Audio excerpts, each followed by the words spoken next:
අයියේ ෆෝන් කොහමද? ෆෝන් හොඳයි මල්ලි යාතින් ඉන්නවා. යාතින් ඉන්න මගුලන් නෙමෙයි ඇහුවේ. ගණන් කොහමද? ගණන් තුනේ අවුලන්නේ. ගණන් කියපන්. ඔව්. ගණන් නම් මල්ලි එක එක ගණන් වලින් තියෙනවා. මල්ලිට මොකක්ද ඕනේ ෆෝන් එක? අයියේ මම ෆෝන් එකක් ගන්න නෙමෙයි ආවේ. එහෙනම් ටච් එක දාගන්න. එනම් මොන මගුලකටද ෆෝන් වල ගණන් ගන්න? මොකක්ද જાති? ජාතිය නම් දන්නේ නැහැ අයියේ. මට ඉංග්‍රීසි තේරෙන්නේ නැහැ.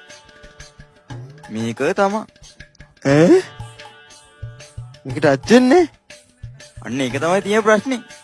ඉතියකෝ මේකට අච්චෙන්නේ නැහැ. ඒක තමයි ඇයි තියෙන ප්‍රශ්නේ ටච් වෙන්නේ නැහැ. ඊයකෝ මේක බටන් ෆෝන් එක මේ කොහොමද ටච් වෙන්නේ නැහැ. ඊයේ වුණානේ. ඈ? ඌ තව සීරේ මොනවද බීලිටි? අඩි අයියේ කොහොමද දන්නේ මම බීලිටි කියලා? අනේ මල්ලි පවුනදී ඵලයන් මල්ලි. අයියේ මේ ඒක නෙමෙයි. iPhone හදනවා. මං iPhone විතරක් නෙමෙයි ඕන ෆෝන් එකක් හදනවා.